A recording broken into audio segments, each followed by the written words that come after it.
Boa noite a todas e a todas. Mais uma vez nós agradecemos a presença de todos aqui no mais um encontro da Escola do Legislativo. Vamos dar sequência, né, no bate-papo eleitoral que nós começamos na semana passada. Hoje tem mais um tema aí para a gente conversar um pouquinho, né, lembrando daquela disposição da nossa conversa, né, interessante da gente fazer ela dessa forma mesmo, como aí um bate-papo, as intervenções que vocês tiverem de interesse que ocorram, vamos conversando já no desenrolar da nossa conversa aqui. Não se preocupe em fazer a intervenção, porque ela é saudável e deixa, né, a nossa né, aula, a nossa exposição menos maçante, menos chata, né? E nós vamos aí conversando, caso a caso. A gente sempre atende muito mais a realidade, nós conseguimos abraçar muito mais a realidade dos fatos da eleição, do que a gente ficar falando aqui só sobre, né, ou legislação, ou as resoluções, né, o posicionamento do tribunal entende de uma forma, a juizada eleitoral aí são todos os juízes um tanto quanto perdidos, porque... né, nós não temos juízes de natureza eleitoral no ordenamento jurídico do Brasil, judicial do Brasil, né? Então nós temos a figura do juiz eleitoral no município. Quem ele é? Ele é o juiz local, né, o juiz da comarca, que atende um chamamento da Justiça Eleitoral para 2 anos trabalhar naquela determinada, né, zona eleitoral, naquela determinada localidade eleitoral. Então, ninguém presta concurso para juiz eleitoral, né? A justiça eleitoral, ela é uma justiça sem juiz, né? Ela é uma justiça que se admite, né, o profissional que faz o julgamento dessa ordem judicial brasileira, mediante as indicações. Então, nós temos no Tribunal Regional Eleitoral, a composição dele é de desembargadores do Tribunal de Justiça, de desembargadores do Tribunal Regional Federal, que é a Justiça Federal que a gente chama, e também nós temos representantes da classe dos advogados. Então nós temos 3 desembargadores do Tribunal de Justiça, nós temos 2 desembargadores do Tribunal Regional Federal e 2 advogados que, né, fazem a vez da indicação da classe dos advogados. Então, nós não observamos a carreira da magistratura na justiça eleitoral. E dessa forma também quando a gente observa, quando a gente vê aí os julgamentos do Tribunal Superior Eleitoral. Lá em Brasília, né, nós temos a composição por ministros do Supremo Tribunal Federal, por ministros do STJ, do Superior Tribunal de Justiça, também pela classe dos advogados, e também é nessa composição da Corte de Brasília, que né, que a gente conhece como terceira instância, né, que é até onde pode chegar as matérias de ordem eleitoral, né, ainda só podendo ser superado pelo Supremo, quando existe o debate constitucional, que o Supremo já manifestou, já entendeu que, né, pode ser levado até ele, né, quase que, né, nunca chega às matérias eleitorais do Supremo Tribunal Federal, porém, se for uma matéria de cunho constitucional, né, tem todos os requisitos para que se chegue aí em recurso extraordinário, recurso, né, de qualquer vinculação à matéria até o Supremo.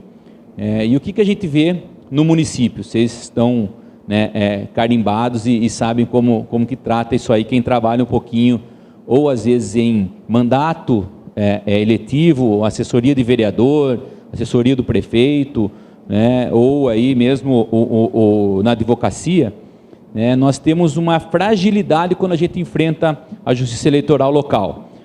Muito poucos são os servidores com uma vontade aguerrida, de entendimento do métier eleitoral, de como se tratar aí o andamento do processo, e a gente às vezes aquela coisa, né, nós temos que ter depender da boa vontade deles. A gente encontra comarcas aqui, ou melhor dizendo, zonas eleitorais aqui, que a cartorária muitas vezes ela faz o cartorário, eles fazem o serviço do juiz ali naquele momento e não gosta de atender advogado.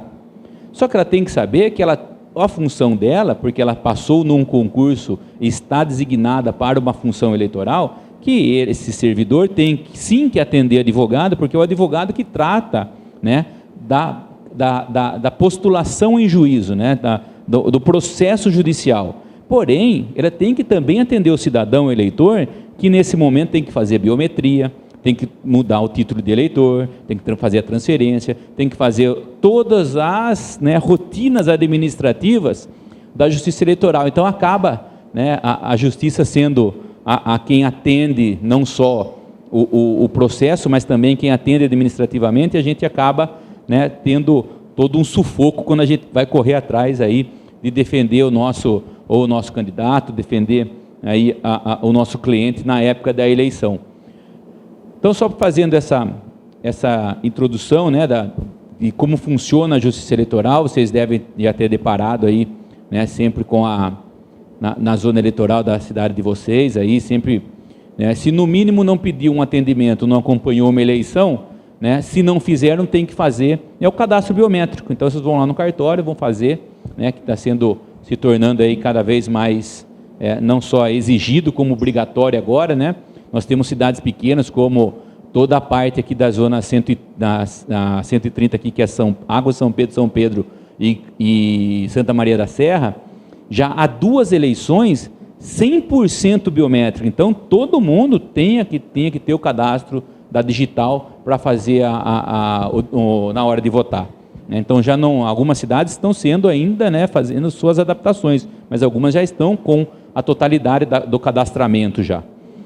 Então, a respeito da Justiça Eleitoral local, era mais ou menos isso que eu lembrei para falar na semana passada, que eu esqueci, falei, deixa eu falar, e também para a gente começar a falar um pouquinho do que eu prometi que ia trazer, né, para quem está vindo hoje pela primeira vez, né, nós conversamos um pouquinho do caso aí de Mombuca, do caso aqui de uma outra cidade aqui perto, que nós enfrentamos, né, a cassação do mandato do prefeito, e problemas com o registro de candidato de outros, né? Eu falei um pouquinho a respeito do que teria acontecido que levou à cassação, né? O candidato da cidade de Mombuca teve problema no registro da sua candidatura, quando ele foi, né, fazer o seu registro, né, cumprir com sua, né, formalidade para ser candidato a prefeito, deparou-se com uma ilegalidade. Qual foi essa ilegalidade?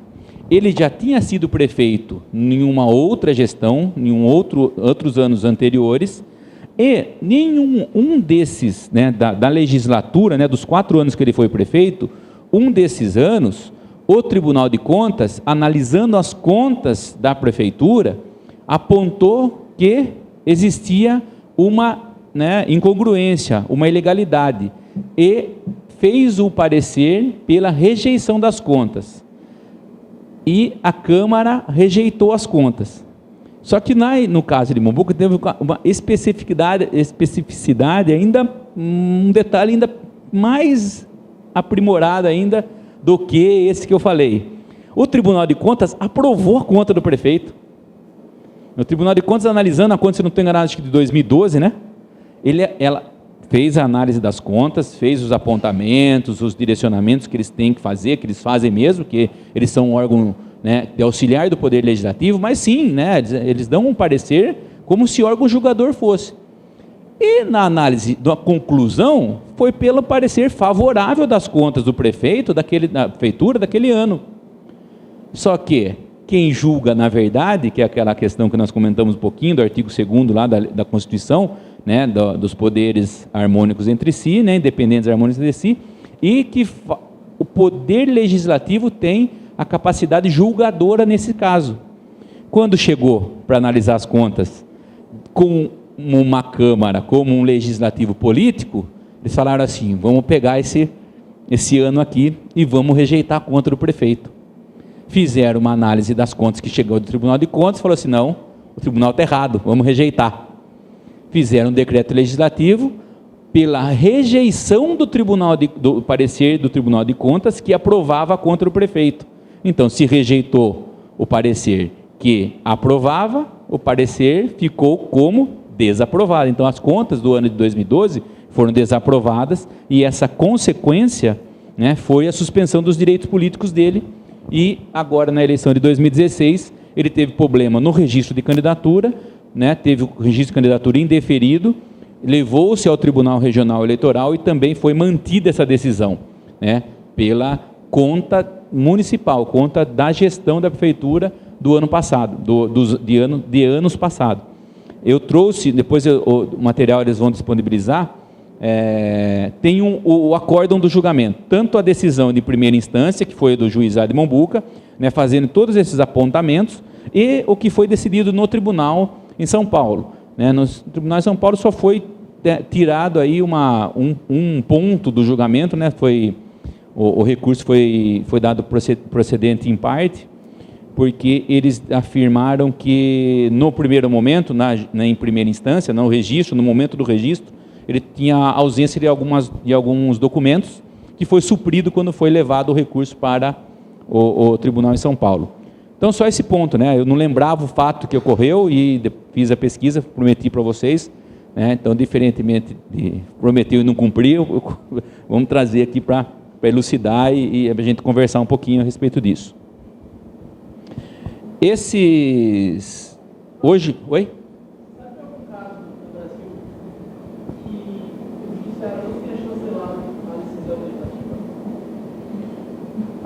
Um caso no Brasil que não, por exemplo, a Câmara rejeitou e o tribunal nessa eu não sei porque no próprio julgado que eu trouxe, você vai ver que é um posicionamento do ministro Luiz Fux do Supremo em agosto do ano passado. E como o registro foi feito mais ou menos nessa época, né, finalzinho de julho, começo de agosto, o Supremo manifestou sobre o poder de decisão das câmaras de vereadores. Então, se houvesse alguma rejeição de contas pelo tribunal e que a Câmara aprovou, não era porque o tribunal indicava a rejeição que deveria ser negado o registro. Tinha que sim ser referendado pela Câmara. Então, eu não conheço nesse universo de julgamento do ano passado, eu não enfrentei, não vi nenhum caso desse. Ele perguntou se em alguma decisão da Câmara de Vereadores, né, que negou, que rejeitou as contas, o tribunal foi e aprovou as contas, aprovou o registro de candidatura, foi isso, né? O que ocorre às vezes ocorre, é assim, eu não vi o ano passado, já vi em outras eleições. O Tribunal de Contas rejeita a conta faz o parecer pela rejeição das contas. A Câmara faz o decreto legislativo e rejeita, mantém o parecer do tribunal, então rejeitou as contas. Existe uma ação anulatória que é proposta na Justiça Comum, no período antes do registro, que aí se tem liminar dessa ação, questionando a legitimidade, o mérito do decreto legislativo e do julgamento das contas pelo tribunal. Com essa liminar, o candidato de posse dessa liminar, ele consegue fazer o registro. Mas se o andamento do processo for, né, for cassada essa liminar em determinado momento por, né, não se fazerem mais presentes os requisitos que ela foi concedida, eu entendo que vai haver cassação sim, porque o registro estava maculado e foi impugnado e foi, né, levado, questionado em momento oportuno. Então, né, ela é uma decisão frágil, mas ela vale em primeira instância sim. Eu trouxe um julgado de uma candidatura de São Pedro, depois até a gente tenta ver aqui na transparência, vai para vocês. Você vai ver lá que tem essa figura da liminar. O candidato prefeito lá no momento conseguiu, em uma ação anulatória, ou no recurso que estava no TSE, a liminar para que ele não tivesse impedimento no momento do registro. Então depois a gente faz aí, vamos tentar ver se nós conseguimos observar aqui na transparência, senão depois vocês vão receber, quando a gente troca e-mail para explicar aí. Esses slides, né, na verdade, vocês vão lembrar dele de semana passada, eu trouxe porque nós não conseguimos falar de prestação de contas eleitorais sem recapitular todo o escopo legal, né, todo o escopo da legislação, né, vocês vão ter que pegar, né, e pensar aí, quando analisar e ver as questões de prestação de contas, sempre o que está disponível na Lei 9.504, né, sempre o que está, né, disposto ali, o que está no regramento da Lei das Eleições. Em que pese o disposto na Lei 9.504, né, que a gente vê todos os temas, né, todas as observações que o Tribunal Superior Eleitoral faz na edição de resoluções, porque se lembrando um pouquinho que eu falei semana passada, em cada 2 em 2 anos, o tribunal edita resoluções, né, dizendo quais são as regras para aquela eleição daquele ano, quando vai acontecer determinados atos obrigatórios, né, quando e como pode acontecer as convenções e o que nelas devem sair, né, deve ter de decisão das convenções, como elas devem ocorrer, como e quando devem acontecer as coligações partidárias, registro de candidatura, prazo para isso, impugnação, prestação de contas eleitorais. Também a questões sobre propaganda, possibilidades e impedimentos, as condutas vedadas aos agentes públicos, o que pode o agente, o que pode o prefeito fazer em determinada época, em que pode o agente público detentor de mandato pode fazer, como que pode ser feita uma propaganda eleitoral do vereador em exercício de mandato, ele pode ter material dentro da Casa Legislativa, né? Pode ter material dentro do gabinete dele, tem algumas câmaras, como aqui de Piracicaba, se os senhores verem aqui quem é de fora, toda essa face do outro lado do corredor são gabinetes parlamentares, né? Então, na época da eleição, o presidente vem, edita, né, uma normativa, um ato da mesa, um ato da presidência, dizendo como que pode ser feito a disponibilidade de, né, material dentro do gabinete, se pode ter, né, o material aqui dentro, se vai, não pode fixar cartazes e adesivos em portas de gabinete, né? Então, toda essa normatização, né, nós vemos na parte de condutas vedadas aos agentes públicos da Lei 9.504.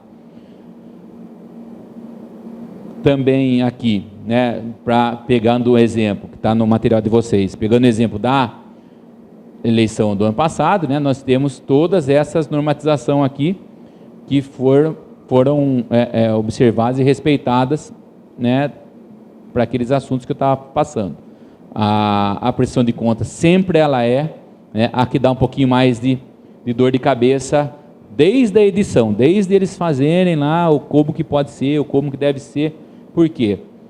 A prestação de contas, ela não é só um regramento legal, né? Ele tem que, obrigatoriamente, ter um regramento contábil, né? Tem que se observar normas contábeis, e tem também a edição de um sistema próprio da Justiça Eleitoral, que vocês talvez tenham trabalhado já, né, em campanha eleitoral. A gente vê aí, tenho que fazer o lançamento das minhas contas. Como que é esse lançamento das contas? É um programa próprio, né, que toda a entrada de dinheiro tem que ser disponibilizada lá, e toda a saída também. Então, eu paguei, né, uma gasolina, eu paguei a locação do veículo, eu paguei a locação de um imóvel para fazer um comitê, eu mandei fazer um santinho, eu mandei fazer um jornal, né, todas essas modalidades de despesa, ela aparece nesse programa, e você faz o lançamento de número de nota fiscal, número do CNPJ do fornecedor. Esses números têm que bater com a base de dados da Receita Federal, quantidade. Hoje, para vocês terem uma ideia, das 2 eleições para cá, o sistema está tão aprimorado, tão apurado, que nós temos que lançar quantidade e valor unitário, por exemplo, de santinho. Se eu comprar um milheiro de santinho, eu tenho que dividir o valor total que eu comprei por 1.000 e lançar lá. Então, nós temos casas lá que nem no planejamento do plano real tem, porque nós temos casas abaixo de 3 casas que a gente vê hoje, por exemplo, em posto de gasolina, né? A gente vê lá, quanto que é o álcool? 2,49,9. Né? Não, a gente tem lá, acho que umas 6 casas depois do zero, né? Ou antes do zero, não sei como que é, né? Na questão de financeira aí, sei lá. né? Mas temos pela a obrigatoriedade de individualização de despesas. Aí a gente pensa, quando era 90 dias, nós tínhamos 3 prestações de conta para fazer, 2 parciais e uma final. Tinha que bater. Se o candidato gastou R$ 352.953,36, ele recebeu esse valor e tem que sair esse valor. Não tem, contabilidade pura e simples, né? E aí, para fechar a conta, quando você não acha 2 centavos porque gerou uma despesa, por exemplo, bancária, né? Tem que fazer, você não consegue encerrar, na verdade até consegue, mas você, né, quando gerar ou um saldo positivo ou negativo fora das entradas e saídas, nós temos que explicar. Exatamente. A gente tem que, né, orientar sempre, olha, vai no banco que se tem a liberdade para ter essa briga aí, porque sobrou lá 35 centavos.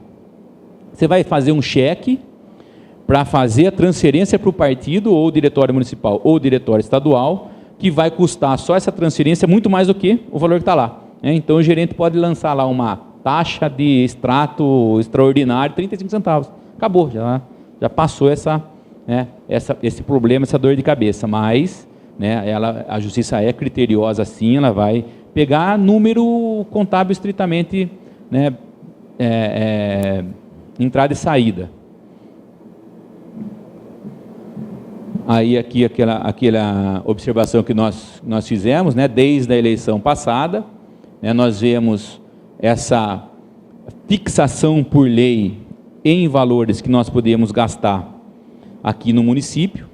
Essa fixação de valores, ela está agora na legislação que foi aprovada agora no comecinho de outubro, final de setembro, começo de outubro, né, nós vamos ver lá depois que os limites, né, de gasto para o presidente da República, em primeiro e segundo turno, para os governadores, senadores, deputados federais e deputados estaduais, constam na reforma eleitoral. Elas já estão lá, né? Aqui, né? E aquela observação que eu fiz, né, para todos que não se esquecerem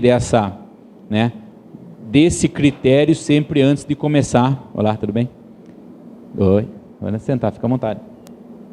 Tem aqui. Né? Nunca esquecer, né, antes do início de toda e qualquer campanha eleitoral, né, nós temos sempre, né, a possibilidade, né, e a data limite. Quando a gente trabalha com eleição, vocês trabalham com os candidatos de vocês, né, trabalham com o pessoal, né, engajado em campanha. A única coisa que eles querem saber numa campanha eleitoral é quando pode começar a fazer campanha. A gente orienta, fala, olha, né, pensem e foquem na sola do sapato, pensem e foquem na saliva, na conversa, né, numa dinâmica específica de campanha eleitoral, mas não adianta. Orienta de uma forma e eles querem saber quando podem fazer o start de campanha. Ou ele quer saber quando ele pode fazer o lançamento da campanha, ou ele quer saber quando ele pode sair com um santinho no bolso, ou ele quer saber quando ele pode mandar a cartinha dele para falar que ele é candidato. Então, nós, né, temos sempre que observar, não conseguimos fugir disso. É após 15 de agosto. É 15 de agosto? Não, após. Então, é a partir de 16.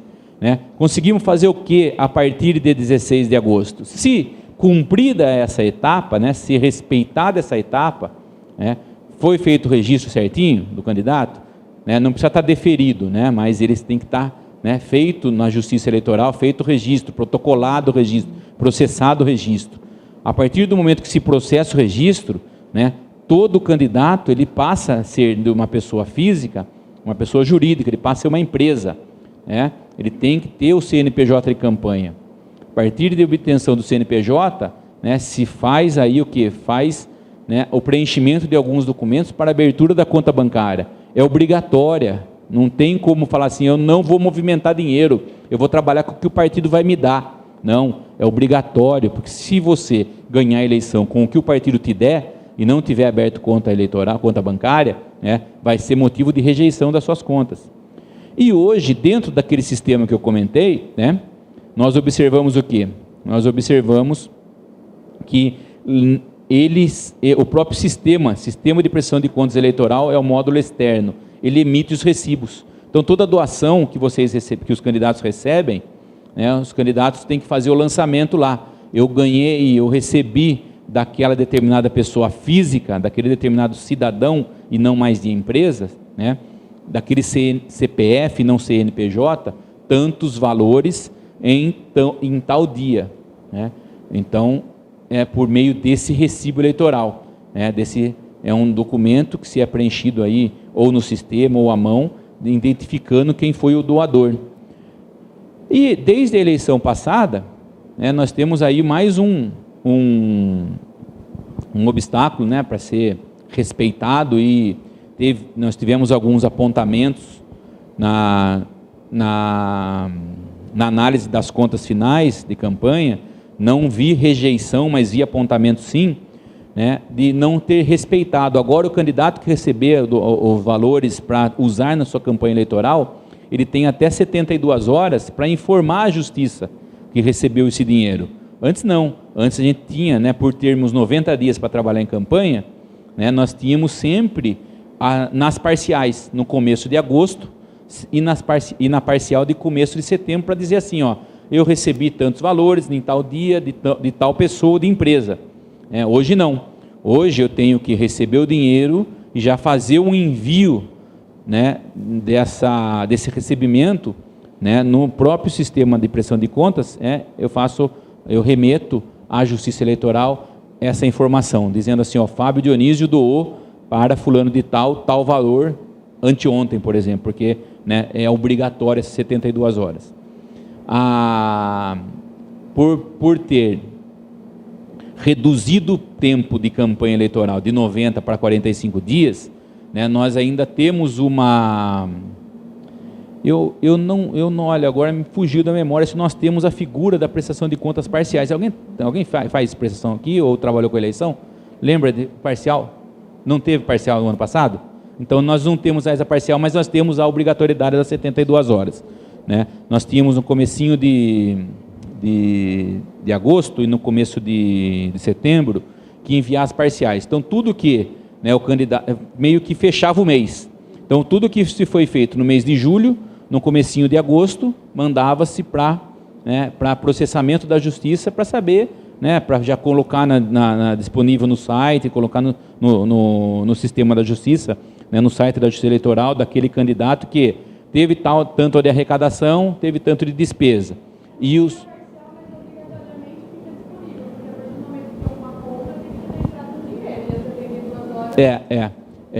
como nós sempre observamos, isso, sempre a movimentação porque, na verdade, como a obrigatoriedade é de informar o recebimento, nós fazemos o quê? Na prática contábil, nós vamos informando e lançando lá as nossas saídas também, não só entradas. E quando fazemos o envio das informações, a obrigatoriedade é só da entrada, mas acaba indo, né, saída também, né? Então, né, não tem parcial, mas atinge o mesmo objetivo às 72 horas, né? Não que isso seja motivo, por exemplo, de eu fiz uma entrada de dinheiro na minha conta dia 25 de outubro, né, e não fiz a saída de uma nota fiscal do dia 20, eu não lancei a nota fiscal do dia 24. Isso não vai me gerar uma rejeição das minhas contas. Mas, né, de apontamento? Eu não tive aqui, mas assim, porque essa obrigatoriedade. Mas aí que está.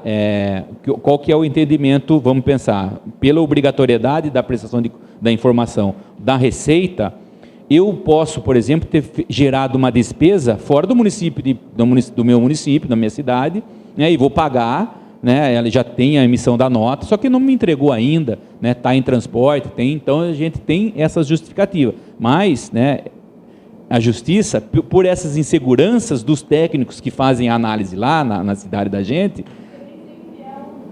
exatamente, a gente fica nessa insegurança. Então, eu entendo que deveria, não, mas não é o que você entende, é o que está na lei, né, e o que, né, os auditores, por exemplo, os auditores que fazem a parceria, né, de uma análise das contas que o tribunal tem em São Paulo, por exemplo, e vai informando para os cartórios eleitorais. O problema é que cartorário muitas vezes acha que é juiz e acha que é auditor, então ele acaba atrapalhando toda a rotina contábil que a gente faz, porque tem os entendimentos dele, né? Mas é assim, no município é um aprendizado diário, não tem jeito. E agora, na eleição do ano que vem, a gente vai enfrentar uma eleição que é toda ela no Estado, então, né, um pouquinho mais ainda de dificuldades para tratar desses assuntos, tem que ir para São Paulo, que o tribunal, nas eleições gerais, que a gente tem, né, eleição de presidente, governadores e deputados e senadores, o tribunal regional, ele funciona como primeira instância fosse. Então, toda a tramitação da eleição de deputados para cima, deputados federais, senadores e governadores, né, ele é toda ela tratada no Tribunal Regional Eleitoral em São Paulo. Não se tem nada no município, a não ser mesmo a figura de cadastramento de eleitores, né, a disponibilidade de biometria, que agora a gente é uma rotina aí, é uma realidade que a gente enfrenta. Então, nós não vemos movimentação na Justiça Eleitoral local nessa eleição do ano que vem. E vamos ver o que vem de novidades, né? Eu acho que da parte de prestação de contas, se a gente tiver alguma dúvida, nós vamos conversando, que hoje é assim, né? Tem muita coisa. Tem um pouco de alguns assuntos que foram alterados, né, vai ser mudado para a eleição do ano que vem, porque eles entendem que não precisamos mais fazer, né, a relação de algumas despesas, por exemplo, despesa com combustível de veículo próprio utilizado por candidato, não vai precisar mais fazer lançamento, tem uma série de aberturas que a reforma trouxe.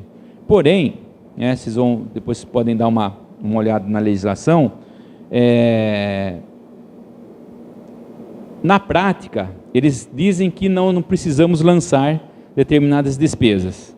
Só que se não lançamos, apontam e, né, leva-se à rejeição. Um exemplo claro, por exemplo, é aquele limite que a gente tem na lei eleitoral, que cada eleitor pode usar até R$ 1.064 em benefício de candidato, que não precisa, né, ser levado à conta eleitoral, levado à justiça para conhecimento. Aí, cada eleição eles entendem de uma forma. Agora está assim, se não for disponibilizado ao candidato, né, esse valor, se não for dado a ele, ou o santinho, ou qualquer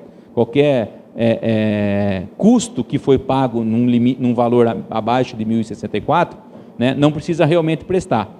Mas se eu fiz alguma coisa e o candidato diretamente foi influenciado ou recebeu o benefício, né, não só indiretamente, não só no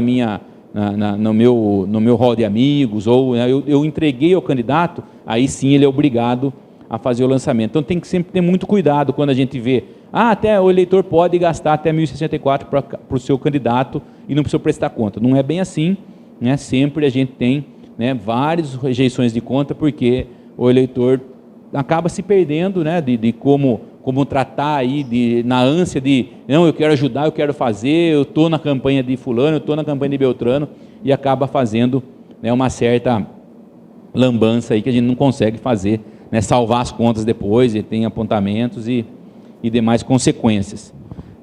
Eu não sei, acho que foi algum colega daqui que perguntou semana passada, das consequências, né, do que pode sair, né, do resultado da decisão judicial das contas eleitorais. As contas, elas vão ser processadas, vão ser analisadas, desde 2 eleições para cá, nas eleições municipais e nas eleições gerais e nas eleições municipais do ano passado, nós observamos que as contas, por exigência da legislação, ela não é mais feita, né, não é mais elaborada de forma administrativa, né, não é mais uma consequência, né, de uma ação do candidato para a Justiça Eleitoral. Então o candidato mesmo assina suas contas e a Justiça Eleitoral faz a análise das contas de forma meio que assim, não jurídica, judicial, mas, né, toda a formalidade administrativa, vamos dizer assim. Em 2 eleições para cá não acontece mais isso. O processo de prestação de contas, ele se tornou processo judicial, né? É um processo, sim, vai ser julgado, né? Tem que ter a defesa técnica, não é mais... Antigamente a gente via que era o candidato mesmo que fazia a defesa dele. Eu estou aqui prestando minha conta, eu gastei nisso, naquilo outro, eu mesmo doei dinheiro para mim. Então ele fazia, preenchia o sisteminha, só que ele, do jeito dele, a Justiça Eleitoral admitia como se tratava nessas contas de forma administrativa. Agora não mais. Agora é obrigatório. Vocês vão trabalhar, né, nas eleições, já trabalhar, vocês estão vendo que não tem mais como apresentar contas sem a figura do contador e sem a figura do advogado. Essa é um detalhe que, né, se tornou aí uma exigência mesmo pelo próprio trato, né? A justiça às vezes, né, por não poder exigir qualificação do candidato, se também não pode se exigir que ele entenda do que se está falando quando você está tratando às vezes de contas eleitorais, e também o atendimento em cartório, atendimento do servidor. Então eles, né, atendendo o perfil um pouco mais elaborado e técnico, se começou a exigir a figura aí do contador e do advogado para análise das contas e prestação de contas. E nós temos o administrador financeiro, né? As contas, elas não são só de candidatos. Quando a gente tem as contas no município, ela tem as contas do partido também, né? Antes era a conta, a gente chamava comitê financeiro. Toda eleição tinha que ter a figura de um comitê financeiro que na prática não se trabalhava com ele, mas na teoria era a intenção de, né, ele fazer a captação do recurso de forma geral, genérica, e para todos, e daquele recurso que se conseguiu fazer a captação, divide de forma igualitária para os candidatos. Sempre foi ilusão, do começo ao fim. Acabou o comitê financeiro, não existe mais. Só que, né, diante dessa tão necessidade que os legisladores têm de fazer a sua divisão democrática dos recursos eleitorais, criou-se agora com essa reforma o tal fundo partidário, fundo para não sei o que lá da democracia. Vai vendo o nome que eles colocaram aqui no...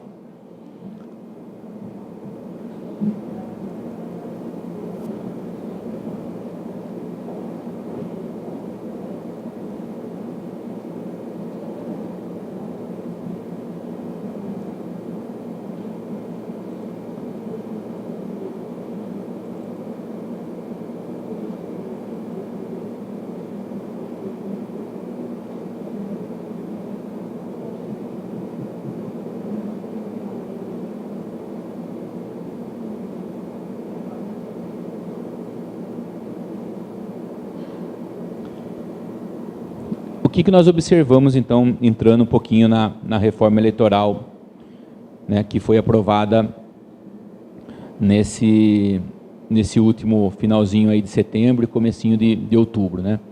Nós vemos que tanto a Constituição Federal, quanto a legislação, tanto a Lei 9.504, quanto o Código Eleitoral e também a Lei de Partidos Políticos foram alteradas. E o que foi o tema dessas alterações, né? O que mexeu, né, se vamos ter de novidade para a eleição do ano que vem? De tudo que nós ouvimos falar, quase nada. Basicamente, né, o que vai se sair do caldo para a eleição de 2018 vai ser uma tentativa de financiamento público das eleições. De que forma vai ser essa tentativa? Vai se direcionar algumas emendas, uma porcentagem do recurso proveniente de, né, emendas parlamentares. Criou-se aí, né, um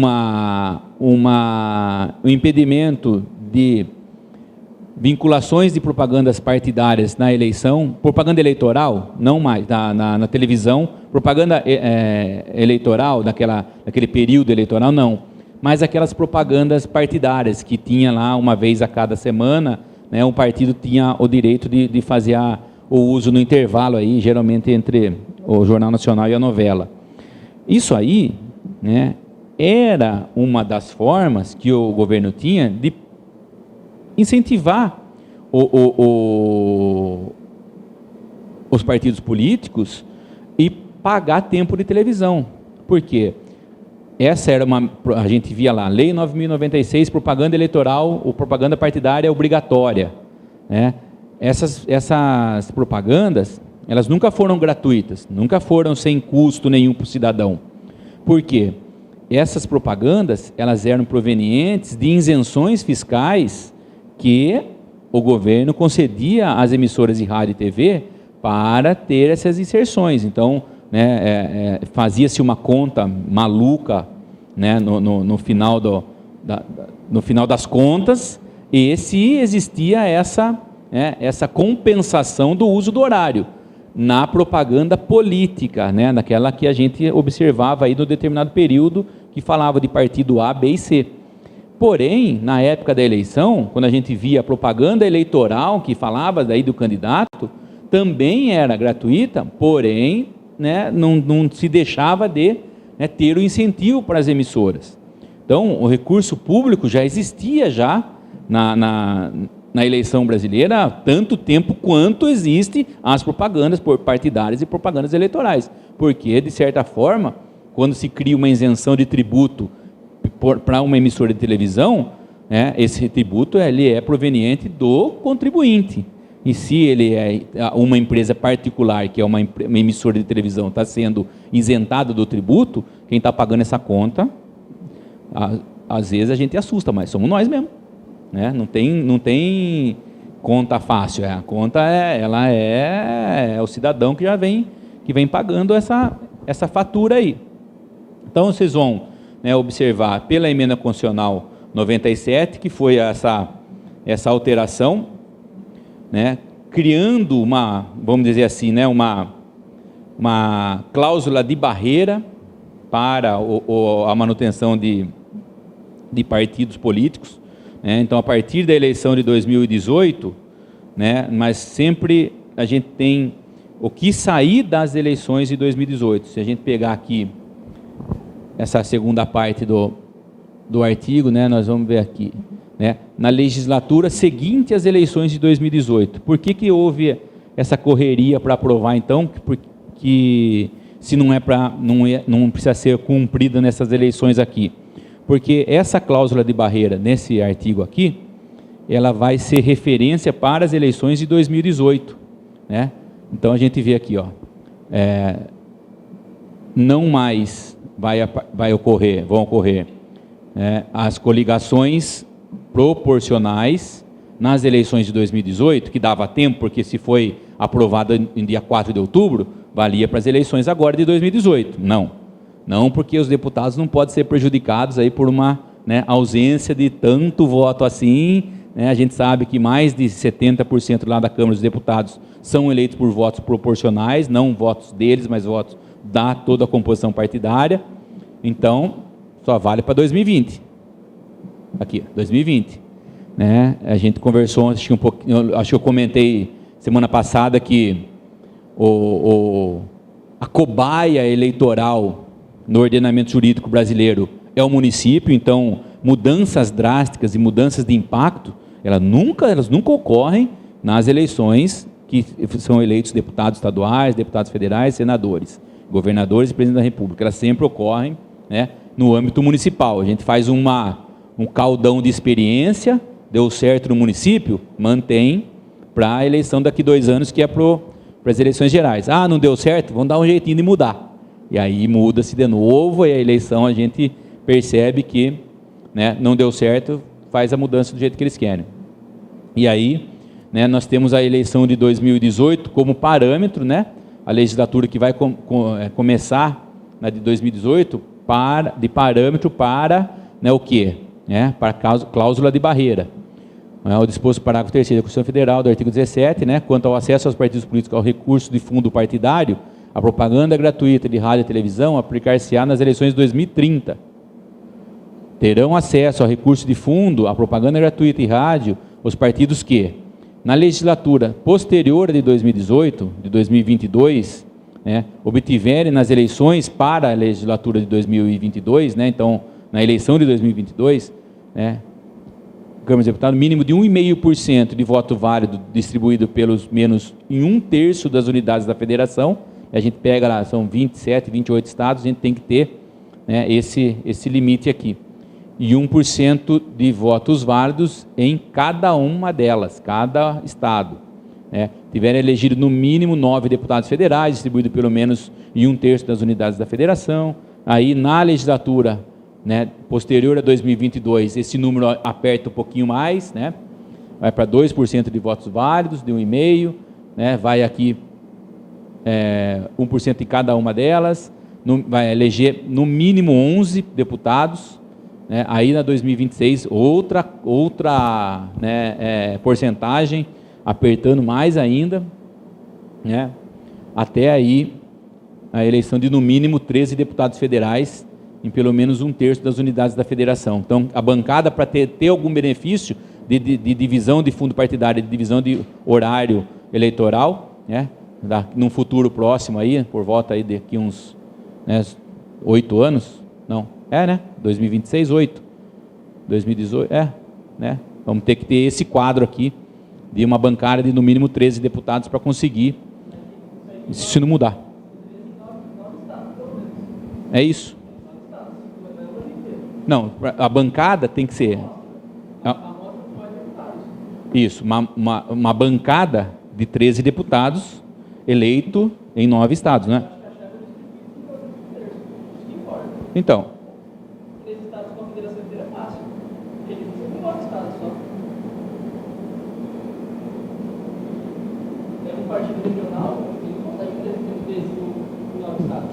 Entendi, pode ser. Porque senão seria um contrassenso, né? Uhum.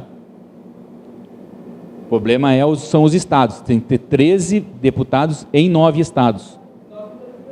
Entendi. É isso, o segredo é até a próxima eleição não dando certo o que sair de resultado das urnas, a gente já vê já que, né, nada como uma nova emendinha constitucional para mudar essa parada.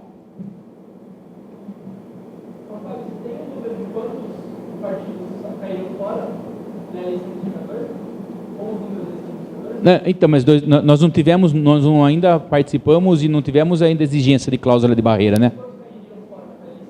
Não tem. Dessa regra, se fosse aplicada na última eleição, eu não tenho. É uma boa pergunta, porque a gente já sabe já, né?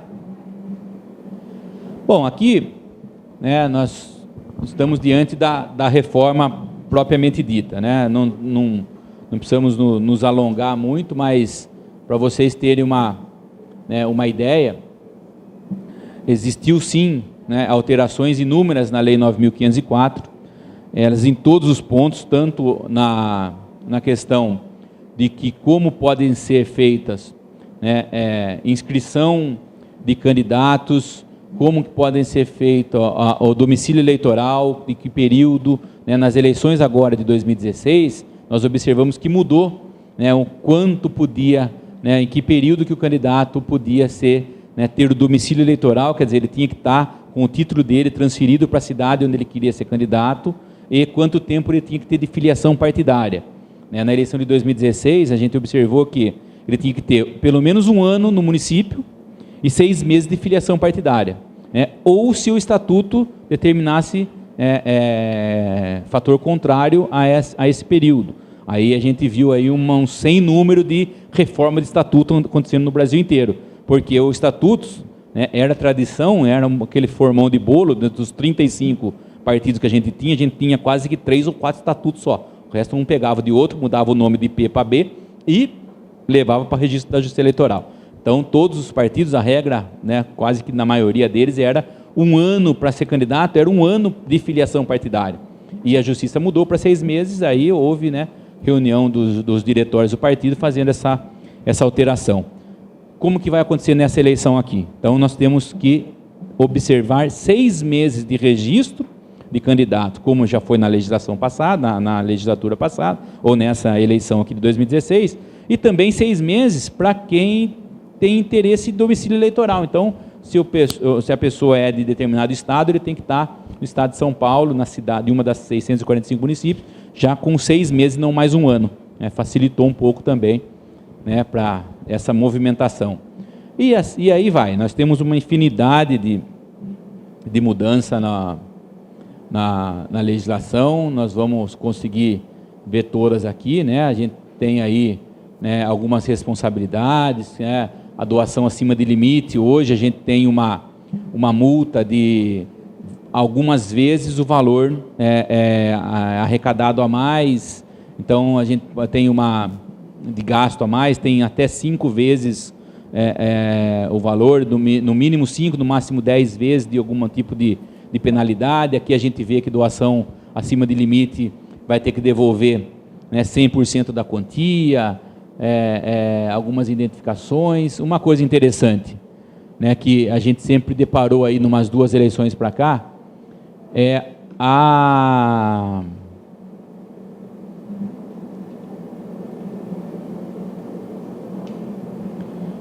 a possibilidade do impulsionamento. O Guga não está aqui hoje, mas nós conversamos bastante na eleição passada, ele tinha essa intenção de fazer. Eu, inclusive, estava no tribunal um dia que foi julgado um processo do governador Geraldo Alckmin, que ele ele usou essa ferramenta em 2014 e foi dado como irregular, não foi, né, não era permitido, ele foi penalizado com uma multa, se eu não estou enganado, na época, e agora, né, a gente sabe que, né, existe essa permissão. Então, hoje, como que nós vamos fazer isso? Né, a gente não tem ainda toda a segurança, porém, né, é permitido o impulsionamento de rede social. Então, a gente vê aqui, vamos ver onde está aqui.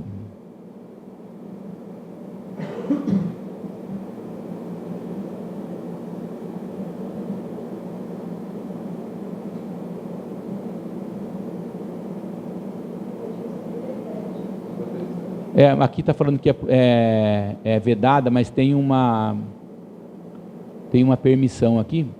Vamos ver se eu acho.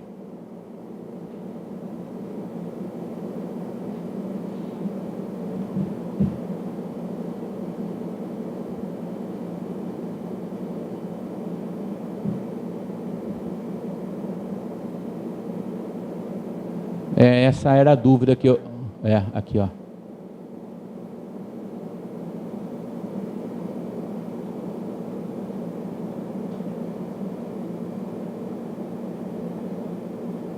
Aqui ele fala da permissão, tá vendo? Ó? O impulsionamento que trata o caput, que é o 57, é vedada a vinculação de qualquer tipo de propaganda paga na internet, excetuado o impulsionamento de conteúdos, aqui, ó, no caput do 57C.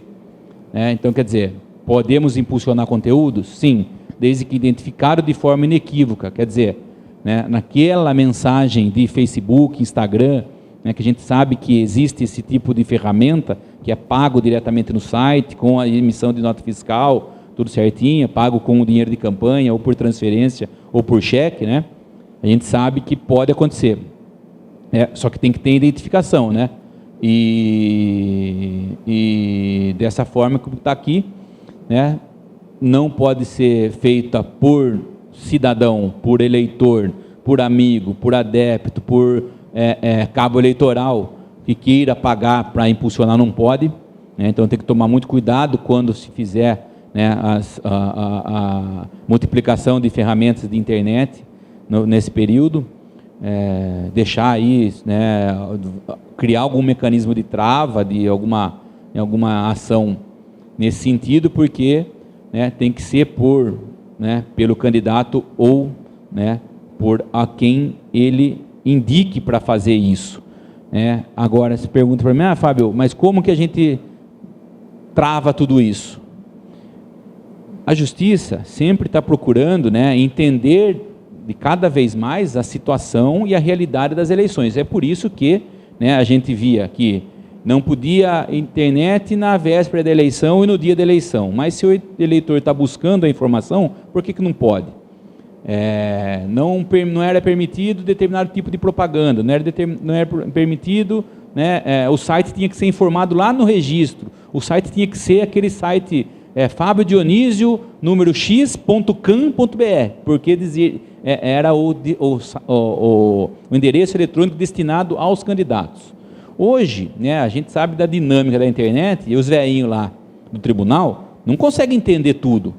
E num debate de julgamento no tribunal, não tem técnico lá, que é aquele rapaz que passou no CDF, que passou num concurso, que tem 25 anos, que entende tudo de informática, o tribunal ele não consegue estar lá para, né, orientar o julgado. Então, nós estamos observando cada vez mais essa realidade, a justiça entendendo a realidade da situação.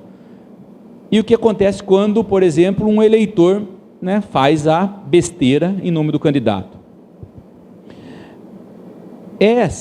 Tem que se levar a conhecimento da justiça, né, que muitas vezes o eleitor não tem todo o conhecimento do regramento da eleição e de como se, né, trabalha, né, ou que tem as normas que os candidatos têm que observar. Então isso tem que deixar muito claro numa eventual defesa para a justiça eleitoral, e é uma saída quando se depara com ilegalidade. Porém, né, não posso deixar de avisá-los que, da mesma forma que a justiça atende a demanda nova, ela sabe que, né, quais são as desculpas antigas. Então não adianta a gente falar que quando tinha cavalete, por exemplo, o fulano esqueceu o cavalete lá e eu não tenho como saber onde tem cavalete. Não, nós temos a culpa subjetiva e a responsabilidade subjetiva e objetiva de todos os atos de campanha. Então não tem como, nós não temos esse conhecimento, não temos como alegar todo e qualquer, né, desconhecimento dos atos da campanha, e principalmente no caso de novidade, por exemplo, como né, rede social não é uma terra sem lei, né, o artigo 57 em todas as letras fala muito bem de internet e rede social, e agora a gente está com a permissão de que era a preocupação dos marqueteiros aí de atingir um público específico com impulsionamento.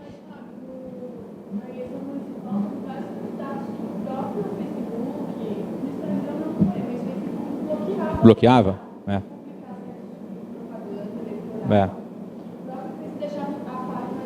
Inativa, tirava do ar. Aqui a gente enfrentou denúncia e não tirava do ar, nem com denúncia, sabe?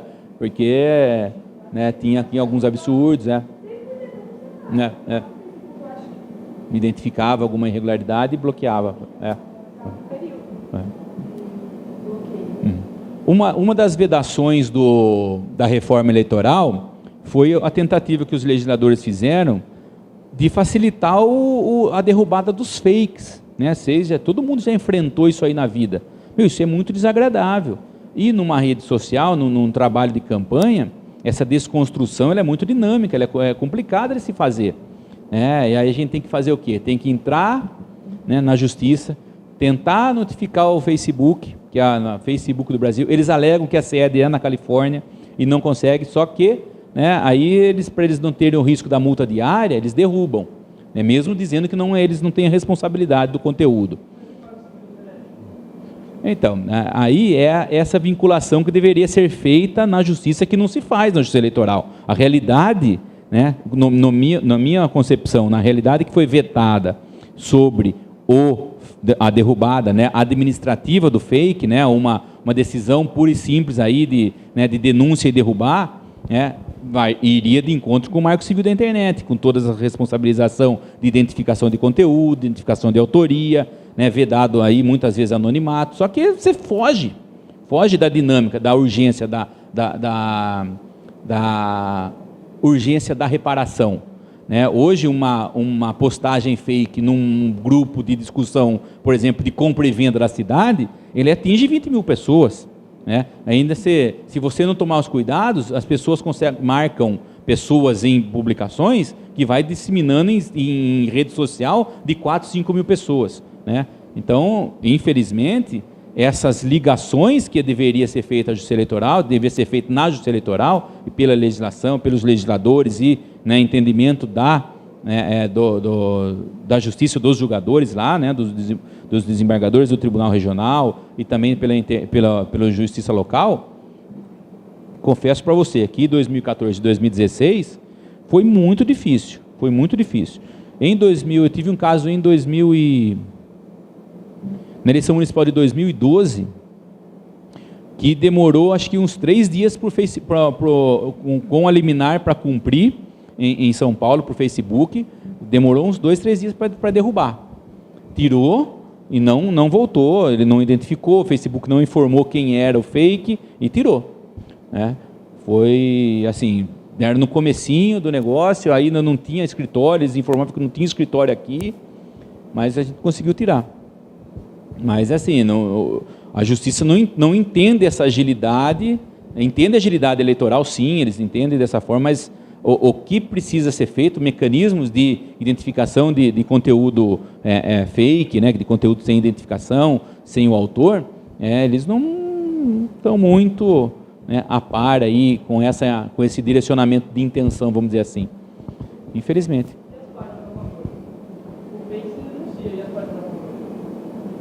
Então, aí é a favor, né? Dizendo, apoiando, né? Você fala, né? Porque muitas páginas estão já em funcionamento hoje, vai estar em funcionamento durante Sim. todo o período até poder começar a propaganda eleitoral. Então, fica a limitação por isso. Isso não é uma obrigação toda. Sim, é exatamente diante dessa realidade que eu entendo que não deveria haver período eleitoral permitido e vedado, né? Então você deveria fazer uma liberação de propaganda ou de conteúdo durante todo o período. Mas o que a justiça, como que a justiça entende que é propaganda eleitoral extemporânea, fora do prazo? Quando eu sou um candidato e lá em janeiro eu começo a falar que eu sou candidato, eu começo a pedir para os meus amigos apoio para meu projeto, para minha plataforma, para minha iniciativa política. Eu começo a divulgar ações do meu partido, dizendo que eu sou de tal partido. Então, esses instrumentos probatórios levados à justiça conclui pela propaganda eleitoral extemporânea, antecipada. Mas a justiça já em 2016 está conseguindo absorver e entender que apoiamento político não é mais considerado propaganda extemporânea, propaganda antecipada. Então, eu dizer que eu sou a favor ou contra determinada ação governamental, ação do município, ou eu queria que meu bairro fosse dessa forma ou daquela forma, e não sou, né, favorável àquele determinado assunto que o gestor municipal está fazendo de proposta, né, isso não caracteriza mais propaganda extemporânea, propaganda antecipada. Pelo menos, né, a gente não tem a defesa para que não se caracterize. É lógico que, né, os adversários vão levar, dizendo que você está fazendo propaganda antecipada, mas a gente já viu que já está afastado a propaganda antecipada dessa forma. Posicionamento político, não posicionamento eleitoral. Eu sou candidato, se eu fosse candidato, eu quero seu apoio para mudar isso aí, tudo é antecipado. Mas eu sou contra isso aí, porque acredito numa cidade dessa forma, daquela forma, aí sim, né? Então, como hoje, vamos dizer assim, se flexibilizou a propaganda, o posicionamento político, quando você sabe que eu sou candidato? A partir do momento que meu nome foi referendado na convenção partidária. Então, se eu estou no mês de maio, junho, julho do ano, que é o ano da eleição, e for fazer um impulsionamento, eu não estou fazendo vinculação política nenhuma, no meu entendimento, não tem problema nenhum, entendeu? Agora, qual era o posicionamento antes dessa liberação aqui do impulsionamento? Na internet, eu não entendo muito, mas vou falar uma coisa, que se for besteira, vocês falam para mim. A gente tem duas formas de impulsionar. Quando a gente quer que todo mundo fique conhecendo a nossa opinião sobre aquele negócio, você impulsiona, né? Então atinge muita gente, é isso. Só que também tem eu comprar amigo. Esse é o negócio que eu estudei, fiquei sabendo, falei, nossa, é a coisa mais linda do mundo, né? Tem isso aí, não sei, Valéria, que trabalha com marketing, né? Eu consigo comprar amigo. O quê? É mesmo? Puta merda.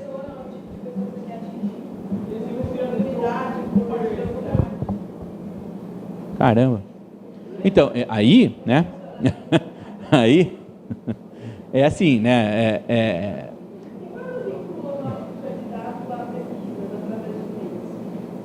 Pois é, né? Tem que se levar, né? Tentar se provar que não tem nada a ver com aquela determinada ação, porque pesquisa eleitoral antecipada aí sem os registros, né? Ela é passível de uma multa pesadíssima e com todas as consequências, né, de divulgação de pesquisa fora da legislação. Tem que ter registro, tem que ter fonte pagadora, tem que ter uma série de normatização aí a ser observada, a ser respeitada, e tem que se fazer prova, né? É difícil, né? Se a pesquisa ela não sai em veículo de imprensa, por exemplo, em jornal de circulação, uma série de coisas, né? A gente tem que fazer sempre essa prova de que, né, não tem a origem, não foi identificada. Eu fui beneficiado, né? Meu nome está aparecendo lá com 85%, né? Se for fazer uma de verdade mesmo, não dá 30%, né? Então, o problema aí são essas ferramentas, né, que fogem do